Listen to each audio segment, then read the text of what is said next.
Good evening, everyone. I'd like to call the Physical Services Committee to order. That's myself, Martin Kelly, Brian Sweet, John DeChesi, Joe Isabel. Any discussion on the floor? If not, I'll go to the first resolution. I got a resolution amending resolution number 205 of 220. Do I have a sponsor? I'll sponsor. Yeah, Joe, is Joe online? Are you the de facto for the forum? Joe's not online. For the You what? don't have enough? Because we only have two for the. You don't have enough? Yeah, I must be. I'm gonna have to be. Is that the deal? Yeah. Okay. Yeah. I just noticed that myself. I'm like, wait a minute, there's only Dan and Brian here, so, and Joe's we're not connected with, so, yeah. So there's a quorum with the chairman. being- Yeah. I'll sponsor that, Dan. You'll sponsor? A second? I'll second it. Okay.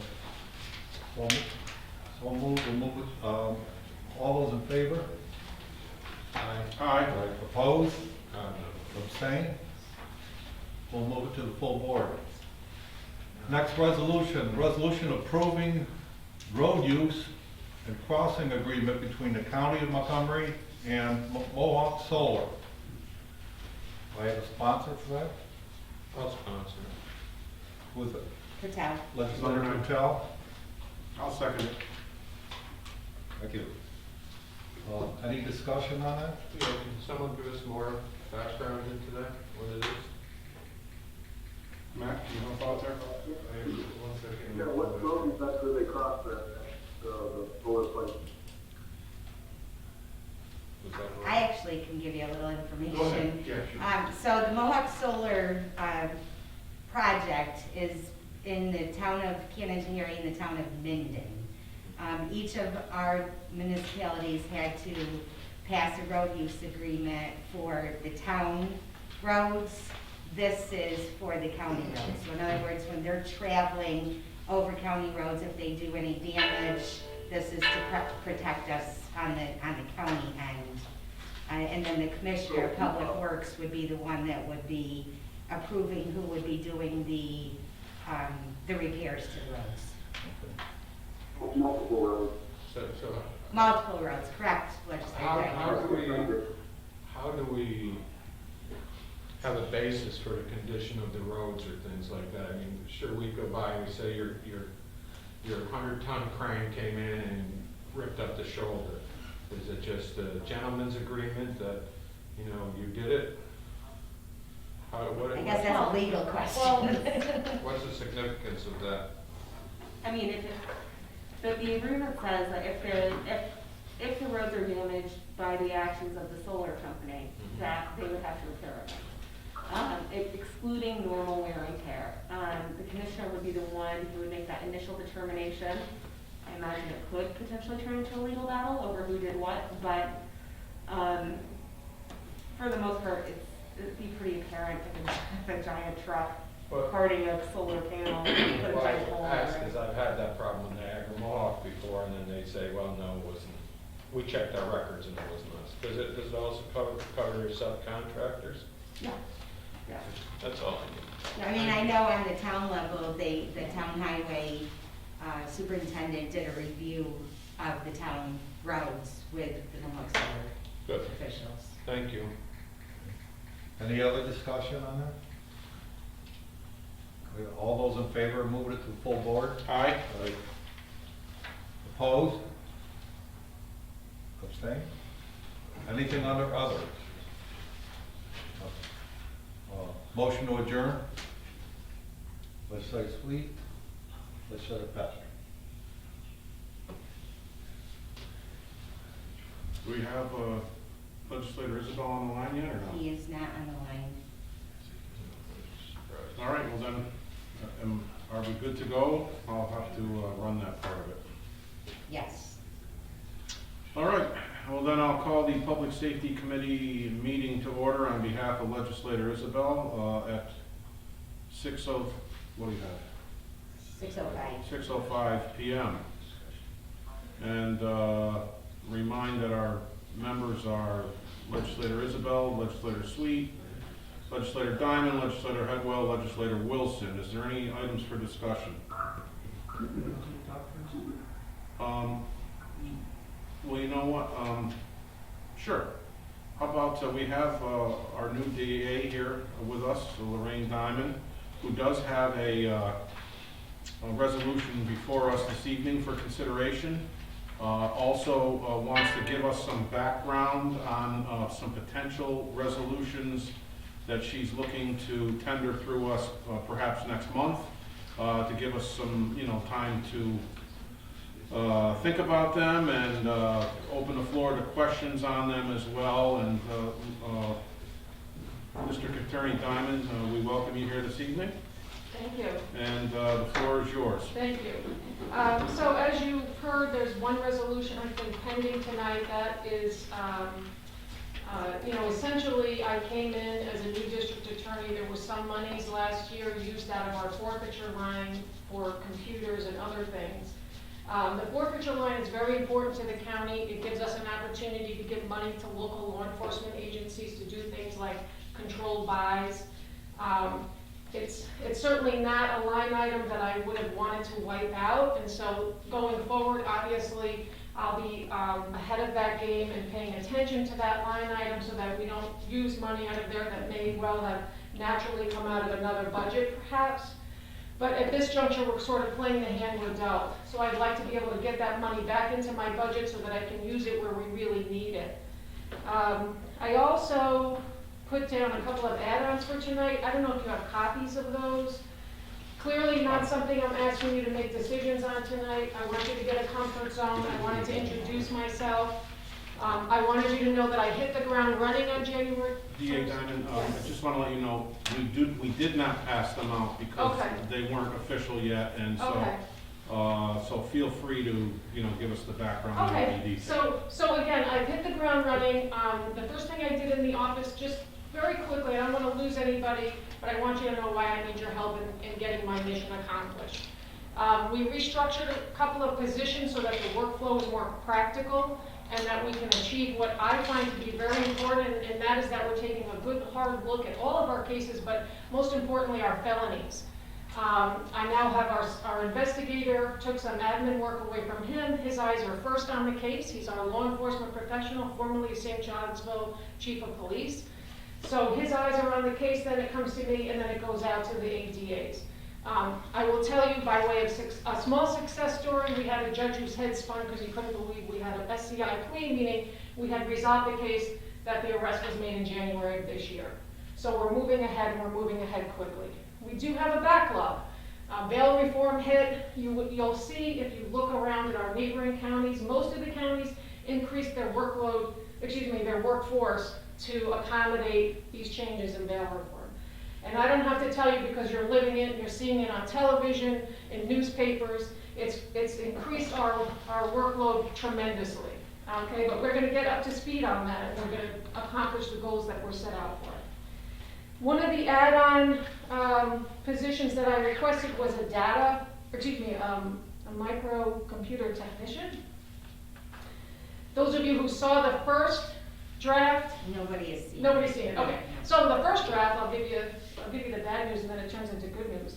I didn't realize how much the fringe was on that position. So when I was thinking it's about a $40-some thousand position, it turned out to be, almost $80,000 with the fringe, and I nearly fell out of my chair when I heard that tonight.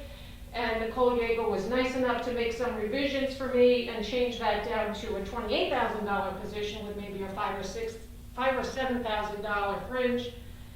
That would be a computer person that could help us with all of these uploads that we have to do. We have a great system called the New York State Prosecutors Information System.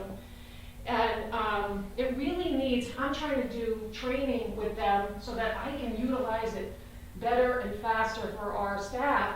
But I don't have the time to do all this computer training and then stay on top of the workload. I've done a few of them, it's been fantastic. We've really streamlined some of our processes as a result of it. And so I feel we're in a point of desperation. We have computers, our county computer data department is tasked with a lot of work as well. I have 6 computers sitting on the floor since December. I need those up and running. I work late at night, my computer's crashing 4 or 5 times a night. So this particular position, I spoke with the sheriff, we would share that person. So they're taxed with the same thing. You know, they have to do all this new discovery demand uploads. One of the things I did when I took office was I went out and met with law enforcement, I met with the sheriff's department and supervisors, and I think it was very helpful to the extent, I'm looking at Jeff, and I don't know if I'm in front of the camera or where I'm supposed to be standing, but You're good. I think it was somewhat helpful for his supervisors and staff to see why we ask for the things the way we ask for them, because we're looking for a needle in a haystack if we get uploads, and some of you don't know what that means, but now law enforcement has to upload into our system all of their arrest reports, all of their radio transmissions, every single document or note or voice call or transmission that pertains to an arrest has to be uploaded into our system. We then have to review all those documents and turn them over to defense counsel. So the task on both sides of the equation, whether it's law enforcement or our office, is a tremendous workload, in excess of what we had before. Okay, there's no more paper files, we're completely electronic. We need to be able to be in the courtroom and access something at a fingertips notice when the judge asks a question. So if our programs aren't working or running smoothly, it's a huge issue for us. And so that person, I think, is very important and beneficial. And again, I want to be realistic. I didn't show up on the scene to start spending a lot of money. In fact, you know, one of the things about reviewing these felonies and processing these cases timely is I won't be running back to you for more grand jury money, because we're going to be looking at these cases realistically. In my opinion, you know, 90% of the district attorney or the county's cases settle, and we're going to get them settled. Okay, so we're not indicting all these cases and costing all that money with grand juries and transcripts. You know, we'll save the money on the back end. DA Diamond, what do you have in the line of micro technician now supporting you? Nothing. Absolutely nothing. Nothing. No backup, no part-time, nothing. Nothing. No, so we only rely on the county's data personnel, and we're not on the same network, so they do have to come out to us. And we really can't be on the same network like the sheriff's department. When we sign on to our computers and we train on the different databases with the federal government and the state government, we're signing away all these affirmations that people don't have, our other associates don't have our passwords, can't access our systems. So we're not on the same network for good reason, and at this juncture, we have to wait for the county data personnel to be able to come over and configure our machines. And, you know, jokingly, well, it wasn't jokingly, I was serious, but they got a good laugh. I said, why can't I just plug this in and get rolling? And you show up, you can add what I need. And he said, it's not that simple, you know, they have to put all these things on. So it's very difficult for us to operate like this. It's frustrating. You know, we're wasting more time than we should be. Anything else on that? Any other questions for her on that position? Okay. I have, Legislator Patel. I mean, why is the computer sitting for 2 months on the floor, 6 of them? Well, I think. mean, I can take that one. Okay. Yeah, it's just a matter of priorities, you know, we have to, we only have so many people, and, you know, something crashes here, or a server goes down here, it just, you know, and I don't know the exact details of those computers, and we could certainly get an answer from Dan. That's why we have, you know, the weekly meetings where data and IT and DPW get together to talk. Sometimes there, you know, a line needs to be run. You know, there's various issues why these things happen. You know, it's just a matter of, you know, trying to do the best you can with what you have. Okay, so can we make that a priority? Yeah. My other question is, you know, if we fund this position, and then we get through, just like you have backlogs under your felony cases, and you have a backlog now of your data, if you will, I mean, where does that end up in 6 months? Do you still have an increased need at that time? Oh, yeah. I mean, it's an ongoing thing. So as I said, we're completely paperless in our office. So that requires, you know, anything can go wrong at any given time. And they're constantly updating the system on the prosecutor's information side, so we need to be able to stay up with those. Again, putting me on that task is not worth your money. You know, we're much better off using an hourly person, that hourly rate to be learning those techniques and technology than it is for me to spend my time in these trainings.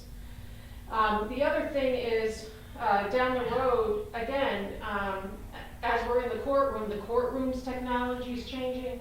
NIPD also charges us for storage on their system, and that's increasing because we don't know how to purge and archive.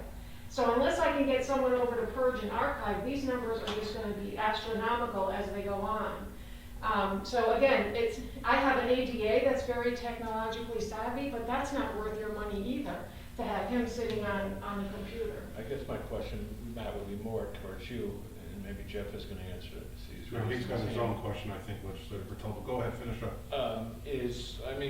Couldn't we, would we be better served to hire someone in data processing that had them as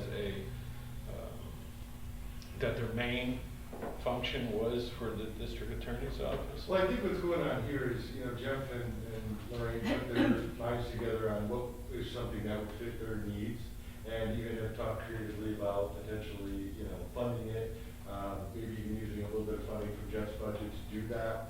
And that's where the idea came from. I mean, we just with the ongoing nature of the changes that are happening in the district attorney's office and the sheriff's office, it was their opinion that they felt, you know, if they could have someone that was really responsive to them, then that would be good for them. You know, we put another person in IT, then, you know, we have you're going through a non-elected department head to work with them on these things, and there's many, many other priorities in the county. So I think really it's a matter of, you know, they had to talk, determine that this would be beneficial to their department, and I certainly don't want to get in the way of that. Well understood, and thank you for that. Sheriff, your question, but I mean, I you know, this is gonna have to reside in one budget or the other, correct, when the position is created? Yeah. And where would you, you know, guess it would be? In the DA's or in the sheriff's? I don't think it matters to either one of us. Because it may be more absorbable in the sheriff's, is my point, you know, for 20, but go ahead. Well, I was just gonna reiterate that when you're talking about, there will be no downtime. So when I passed out my annual report, I talked about how many hours, how many man hours were put into discovery, which took patrol officers off the street and our current one IT guy to do that. And he is overwhelmed. And if we approve this CAD system, for the next 2 years, he is going to be heavily involved in creating new servers and uploading data and transferring records from the old to the new. So there'll be plenty of work to share this with the district attorney. So excuse me. No, go right ahead. A major component of this will be using the CAD system as well as the problems that occurred from the bail reform. So there might be weeks or months that the DA has this person solely, which is fine, but then we've agreed and we'll work together where if I have an issue come up, she'll say, okay, the person will be with me for a couple of days to solve an issue. And we can work that out without question. And Sheriff, for budgetary purposes, if it resided in your cost center, would that matter as much to you? I mean, It does not matter to me where it's put. simply because you have an ability to, you know, all of these things are gonna involve contingency. And, you know, it's gonna deplete our contingency, you know, because DA Diamond has another request coming beyond this one that is much larger as well. And before it's over, it's gonna, you know, be a couple $100,000, you know, or 160 if it's a part-time position plus the other one. So there may be a way to avoid using contingency by putting it in the sheriff's budget. Yes. And I think also, you know, the district attorney and the sheriff certainly are on the same page as trying to pursue state and federal funds. And I know that, you know, the sheriff is using the word discovery, the DA is using, you know, some of the bail reform as a need for this. And I know in just a conversation earlier, the district attorney talked about there may potentially be some grant funding out there, so we don't have to wait. Okay. I was gonna say that desk for the last. You should know too that it's different networks. So we have our own network and the district attorney has their own network, not connected to the county at all. Mm-hmm. And we need to keep it that way, and it's somewhat of a shell game really where the positions are, but I feel fairly confident that if Jeff and I have control over that person, we'll be better served than trying to get them back from the county when we need them. And it's really at the point of desperation. operation, in some instances, when we're waiting for things, like I said, there's nothing more frustrating. I'll dedicate every hour I have to this county, I love my job, but I hate sitting there at 9 o'clock at night and having the whole thing go down. And I'm scrambling around trying to reboot, and get the printer to work, which doesn't really want to work half the time. So it's just frustrating for me. I think you all made a good case. Yeah, legislator Hepburn? So Jeff, you have a part-time person right now, correct? I do not. Well, no, not really. So the county data has a part-time person that helps Rick, emergency management, probation, and public defender. Now, if our current IT guy is on vacation for an extended period of time, or we suffer an emergency, that part-time guy is supposed to then try to help us if he can. But he is a county employee that handles county departments, not our network. Okay, so this person that we were looking at would serve you and the district attorney's office, but that other person would still be. Yeah, if we had a major catastrophe and he wasn't tied up doing something for emergency management or probation or public defender, then ideally they should be able to help, correct?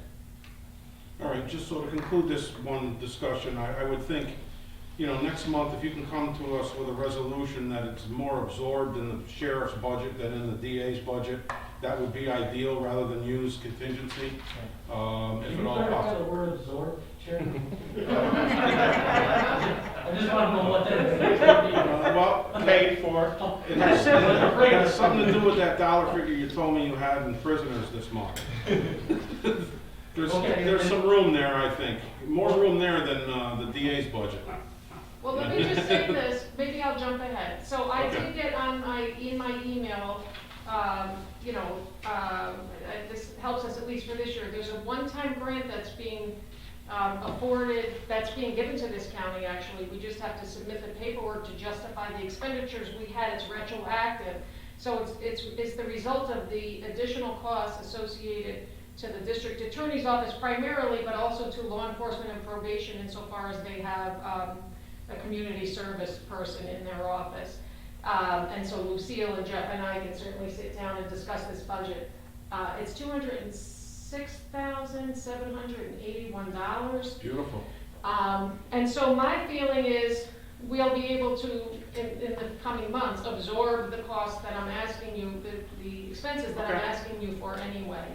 I think what Nicole Yeagle had indicated was that perhaps the idea would be the appropriation would actually be in my line item, with the understanding that at the end of the year, if Jeff has more money in that inmate line, he can then fund back some of that expense for that position going forward, so that he doesn't necessarily have to take it out of there now, but at the end of the year, if there's more money in the inmate line, it would come back to this particular line item. Then I would propose to you that you're gonna need to tap contingency before that grant comes in.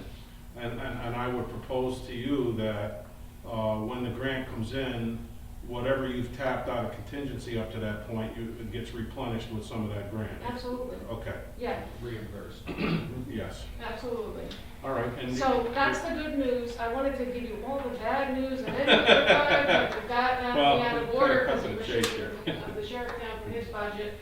But in any event, so I think that's the good news. At the end of the day, I think we're gonna end up with these, hopefully, if you'll give me these positions, if I can get your help on these positions, then I think we're gonna be okay with it and maybe even have some money left. Well, you've got another position to talk about. Yes, Yes. so the next position was the Assistant District Attorney position. So as I said, with bail reform, most of the counties started beefing up their staff. I can tell you, I looked quickly at some of the arraignment numbers, so it's not necessarily our full caseload, but for example, Fulton County has about 1,000 arraignments a year. We had an average over 3 years. We had 983, so very, very close. They have 5 attorneys, we have 4. Washington County, with more money and 921 arraignments, has 6 attorneys. So everybody's utilized. There isn't anyone sitting around looking for things to do.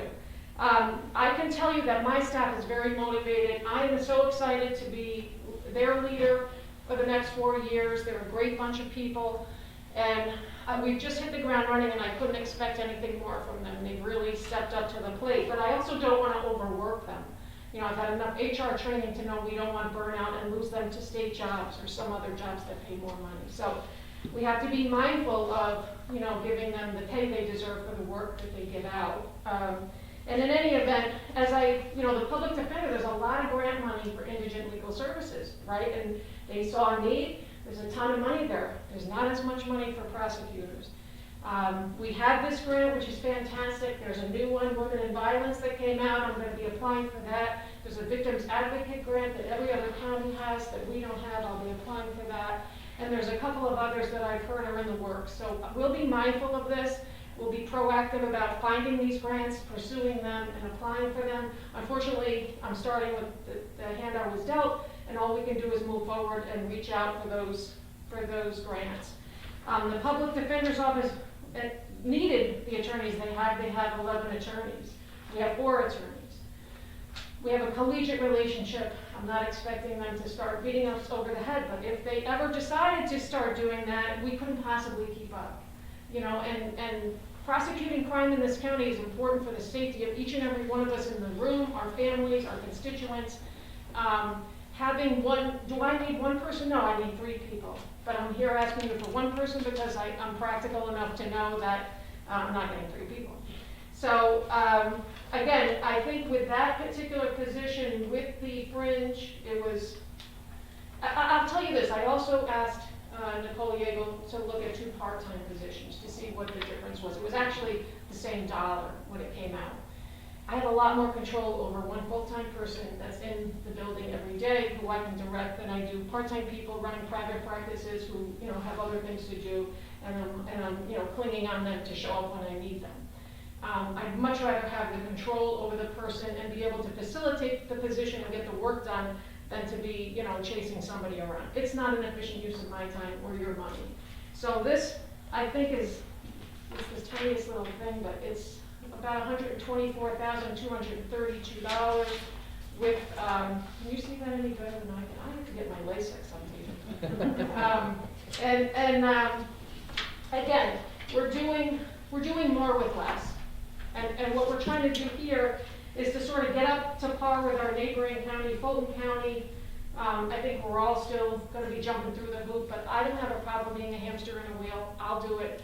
We have great people working in the DA's office, and adding 1 more will just make it so much more beneficial for the county. So, And with this grant, you know, we should. I was gonna say, all told, I mean, you're talking 35 and then 128 fringes included, right?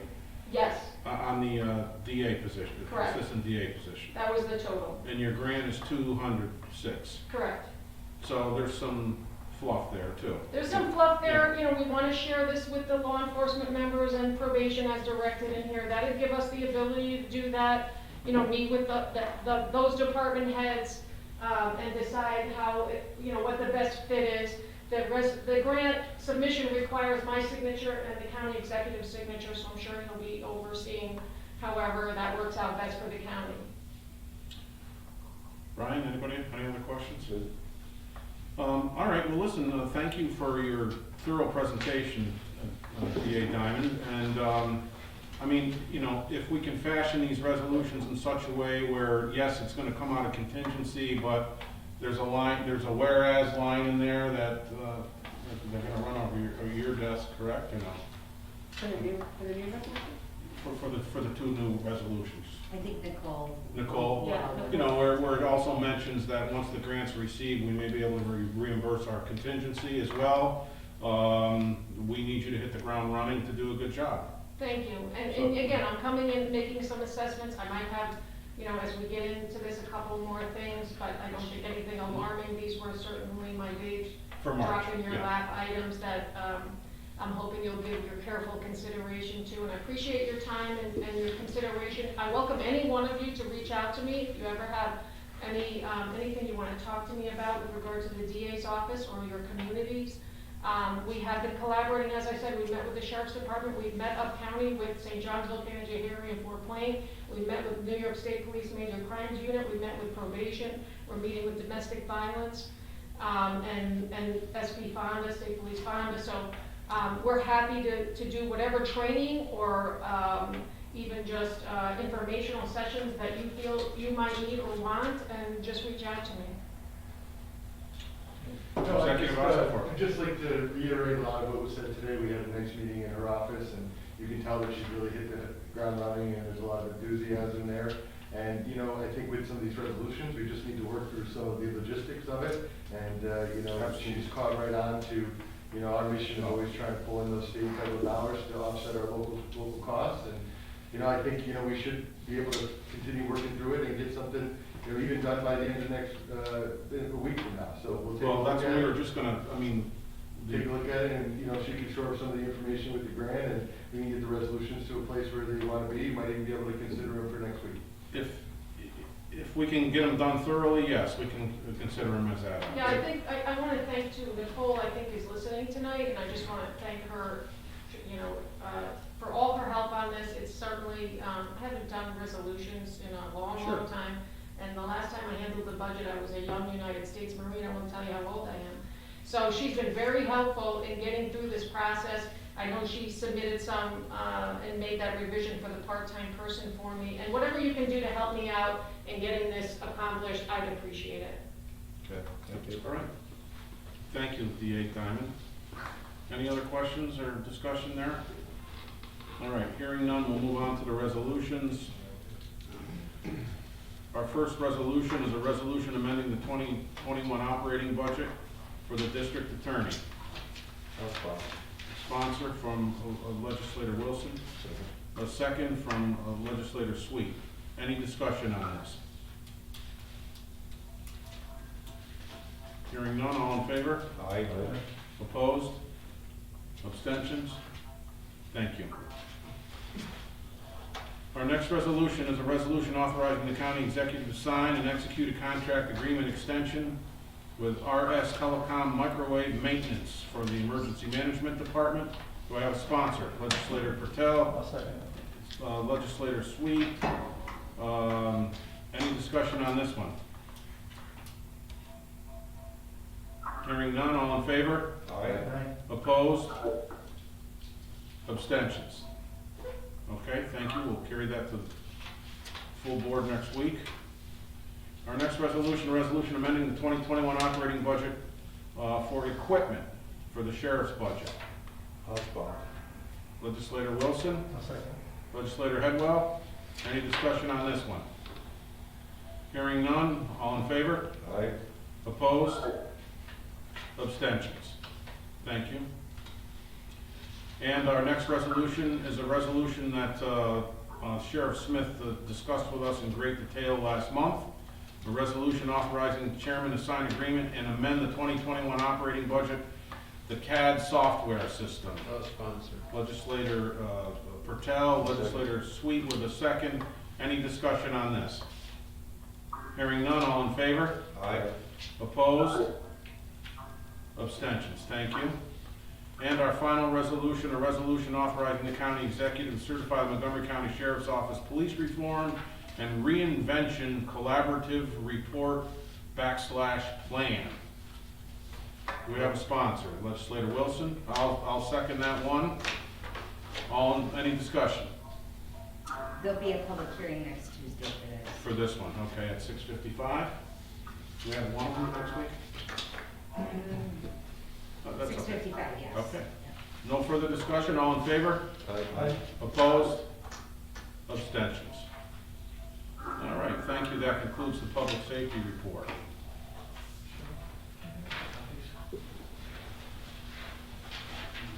Everyone has questions. Oh, yes.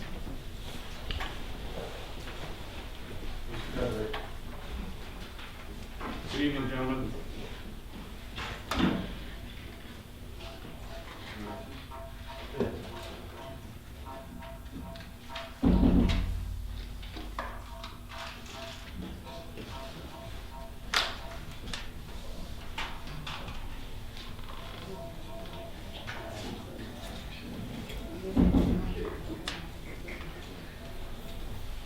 Whereas that's why you were good counsel.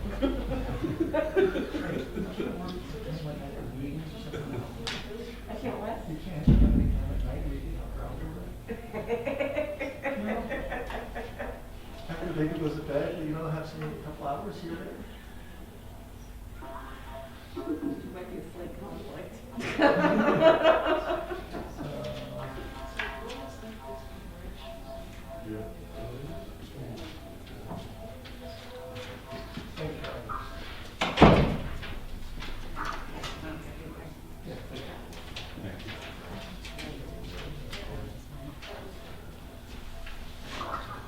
She got one right here.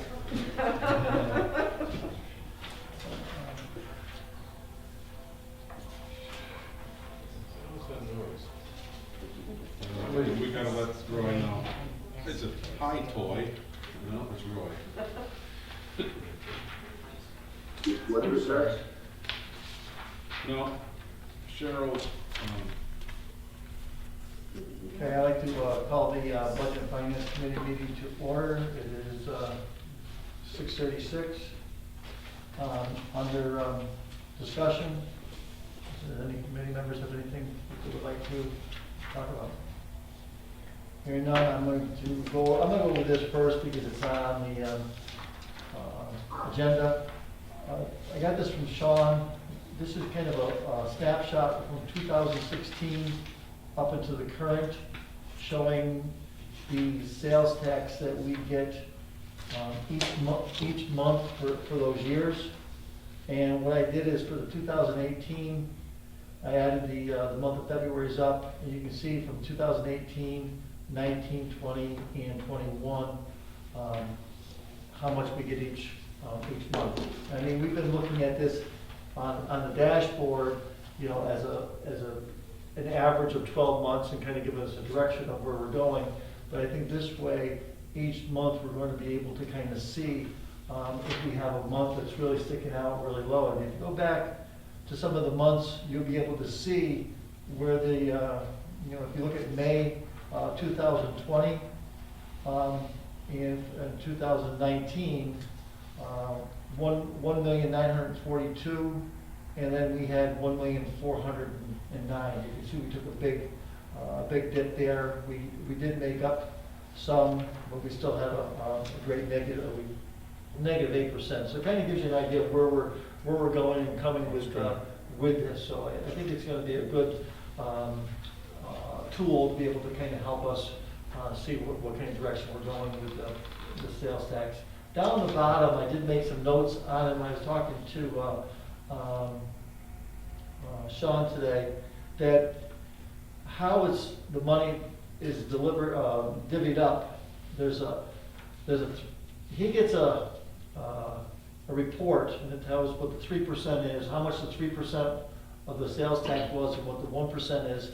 The city gets, of the 3%, they get 15%, and the towns get 35%, and then for the 1%, the city gets 18%, and then the towns get 2%. And then we get a total of 57% from that number of the 3 and the 1%. So, but it's, he'll be here, yes. I just wanted to mention the legislator had, well, going back to the top there, I mean, when you look at it, I mean, I know we're not in May yet, but you can see the hit we began to take because of COVID, but to know that we ended up with 35.1 million and where it was trending last year versus the prior year, I mean, and our budget was 31 million. That was quite a recovery. Yeah. And, you know, one of the things I don't know if all of you noticed in the newspaper when DiNapoli's article there, but, you know, a lot of it was internet. And boy, the timing of that was, I think, remarkable as far as with COVID hitting and people ordering product online. I mean, it really filled a big gap, I think, you know, in the whole game. But anyway, go ahead, I'm sorry. That's okay. I was just trying to give people an overview of where they, yes, Scott? I just wanted to say that I think this is a great document, and I think 5 months gives a much better view than 30,000. Yeah. 30,000 feet. So thank you for that. We have the first resolution, the only resolution approving the abstract of audited claims. Have a motion? Oh, resolution. Legislator Patel, second. Legislator Wilson, any discussion on abstract? All in favor? Aye, opposed? Abstained? And the dashboard comments. The only thing that kind of is big on the report is we did pay the quarterly payment to FMCC. Other than that, everything else is really nothing happening. So early, yeah. It's too early. Sean did say that next month, he should have a lot of the stuff for the dashboard done, and we'll have a really good snapshot of where we were last year. Yes, Rob? Where are we with social services? Are they up to date? Are they closed out 2020? Legislator Hagel, Sean is on the line. Sean?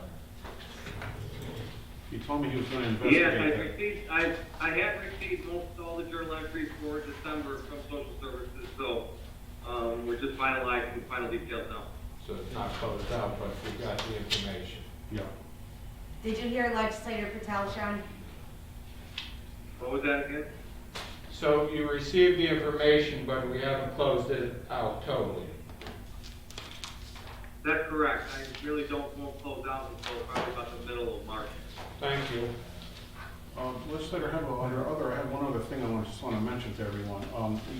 Everybody saw that email the other day from the college. Did you read it about the dorms? Did anybody see that or no? Yes.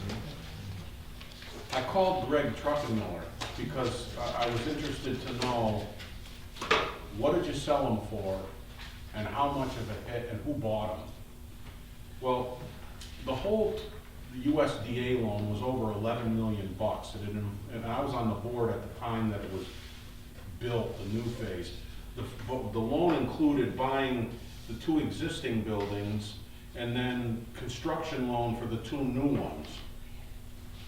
And he said the total was 10 and, what was left on it was 10 and change. And I said, what did you sell it for? And he said, 1-1. And the USD, and there's a $500,000 debt service reserve account that the USDA wanted to take over as well. So, I mean, they were owed over $10 million, and they're gonna walk away with about $1.6 million. And he did say to me that early on in the process, and I don't know if any of this came across your desk, the USDA was poking a little bit and, well, what about the sponsor counties, this type of thing. But evidently our counselor got involved, and, the dorms are not owned by the college, they're owned by the Fulmont College Association, FCA. The college can't own assets.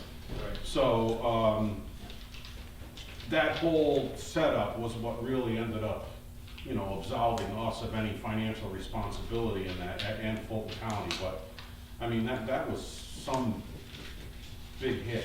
So who's taking a $9 million hit? USDA? USDA. USDA.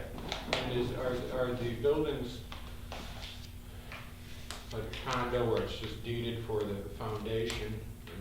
Or is there land associated with that, or is there a 100-year lease on the property? I think that they own all the land. It's the deed. The deed. They own the land, and that's why they had the FCA owned it. And they had to buy the other existing 2 in order to get the land to build the new ones. Now, the first 2 buildings that were there have kitchens and whatnot in them, whereas the new ones were built as dorm rooms because they wanted them to use all their food service, and they also had issues with fires, I remember a lot. It wasn't uncommon for the fire trucks to be called there in the middle of the night, the Berkshire Fire Department, because kids left things on stoves and things of this nature. But the person who bought it is a person from the area, and you know who it is, Bob? Very well. Yes, and I figured you did. And he's really looking to, I guess, the census in the dorms. The new dorms took 144, and the other ones took 144. And before COVID hit, they were at 57% occupancy. They had 167 beds occupied. So, the new owner thinks he can get the newer buildings occupied with students, because he needs 144 to occupy that fully. And And I don't know what his plans are with the older ones with the kitchens, but it sounds like they could be rented, They can be rented for apartments. yeah, for apartments, You so. know, if you don't mind. No, go right ahead. The developer that's buying them is a really stand-up guy and Yeah, he has invested in our community, and I've seen him take properties that he's actually bought at foreclosure sales and turn them into Class A space. He's a real class act, and I wouldn't hesitate for a minute to do business with him. No, no, and I second that motion, you're absolutely right about it. But anyway, just, you know, I wanted to give you a little detail on that. I called Greg really out of curiosity because of my past involvement with them, but, you know, and I was interested in the numbers and how they unfolded, so that's it though.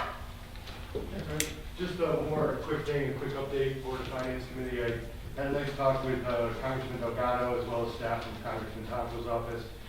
It appears that the package that's going to make its way through Congress, likely in mid-March, could potentially include up to $10 million from Montgomery County.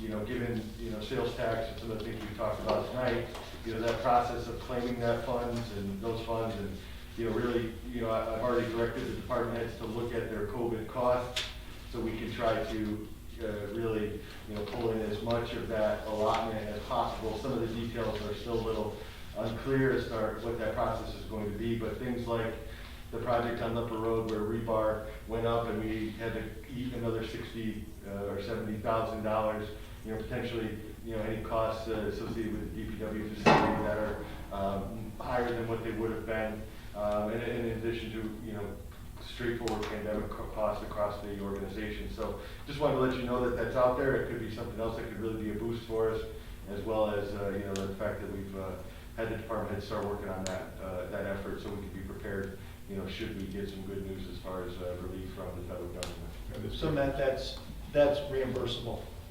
We don't know exactly how it's going to be. We do know that they're going to try to keep it as general as possible, but my understanding is we're going to have to at least, you know, outline, you know, where these expenses came from, and that's really the extent of it now, as far as we know. There hasn't been a whole lot of detail.